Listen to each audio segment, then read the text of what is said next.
So I know, even though you are no longer in the playoffs, the last couple races have not gone the way that you wanted, except for New Hampshire, obviously. How do you, when you enter a new week, how do you kind of erase what happened the week before and regroup to try to, go at it again the next week? Yeah, I think it's just what we do, right? We're going to race week in and week out. It's going to be ups and downs. Obviously, we've had a lot of tough weeks over the last month, and hasn't really been performance related. It's just been kind of wrong place, wrong time.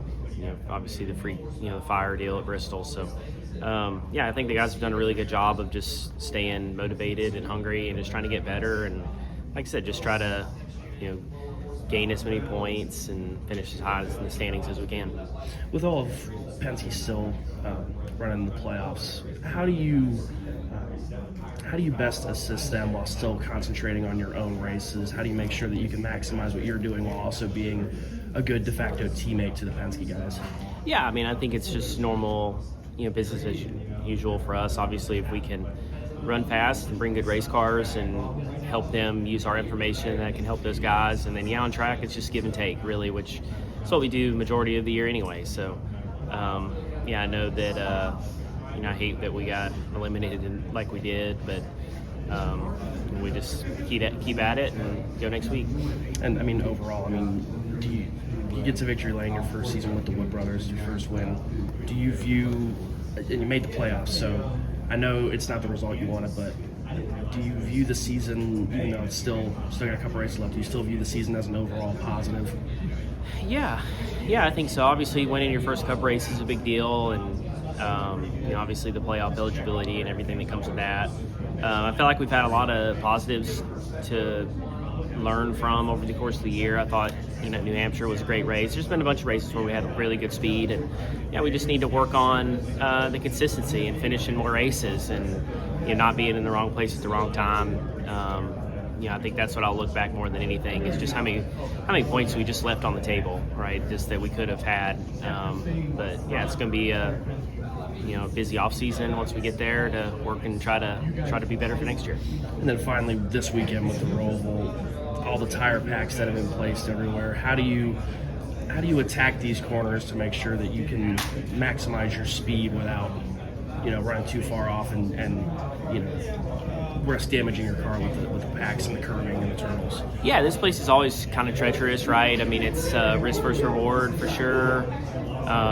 Easy to make mistakes, not a lot of runoff in some areas. So for us and myself, it's just go out and just try to continue to get better at road racing and just have a smooth race. Really, that's what we need more than anything. And after the last couple weeks and 3 out of the first 4 weeks of the playoffs, right, then here we are. So we're just looking for a solid day, stay out of trouble, and I think we'll have a good finish. I feel like SVG is beatable, that a lot of the really good drivers are like, yeah, he's really good. Well, how do you compare to you?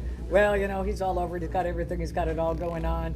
Don't you feel like you can compare yourself to him, or you're like so far off, or what? They're all human, Claire. They're all human.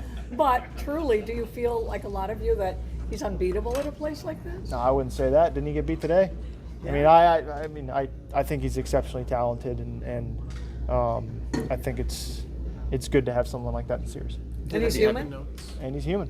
And any of the notes from last year's race applied to this year after what you experienced in practice, or is the tire so different that you have to change your approach from what it was a year ago? I think some of the approach definitely has to change, but to what extent or in what areas, I'll probably be able to tell you all about it this time, tomorrow or after the race. So.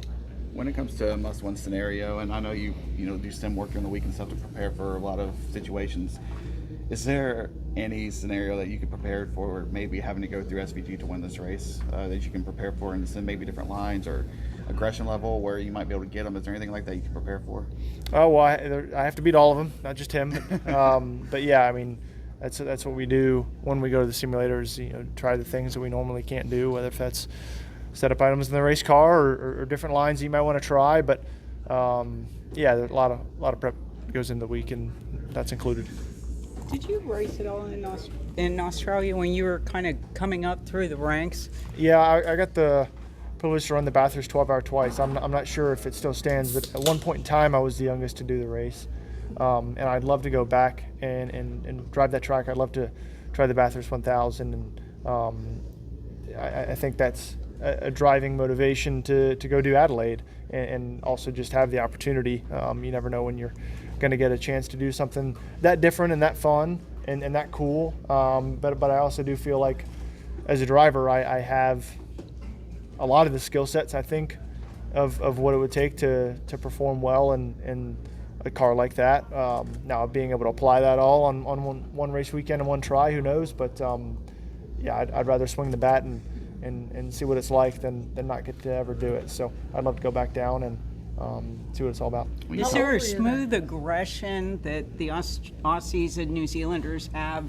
Any different style of racing that they have compared to what you're used to? Car's a car. I don't know. I don't think Southern Hemisphere changes, necessarily how to drive a race car or not. Just there's some guys from down there that are pretty talented. Is there an age cutoff for yourself? I know you're focused on Cup, obviously, but people ask you all the time, do you want to do the Indy 500? Do you want to do supercars? Do you want to do all these things? Is there age cutoff that you have for yourself to where you want to have all these things that you can accomplish by? I hope they figure out the whole aging thing by the time that comes around, because I'd like to do it all. How old were you when you said? My Place Hotels is proud to be the official hotel partner of Frontstretch. With plush beds, in-room kitchens, and pet-friendly hotels, My Place makes for the perfect pit stop when traveling. Frontstretch fans can use promo code Frontstretch to save 10% on your stay at any of our nationwide properties. Sign up for our Stay Rewarded program to get even more savings. With My Place Hotels, don't just stay rewarded. I'm Caleb Barnes with Frontstretch.com. Come back soon for more great racing videos, and if you like us, don't forget to hit the subscribe button.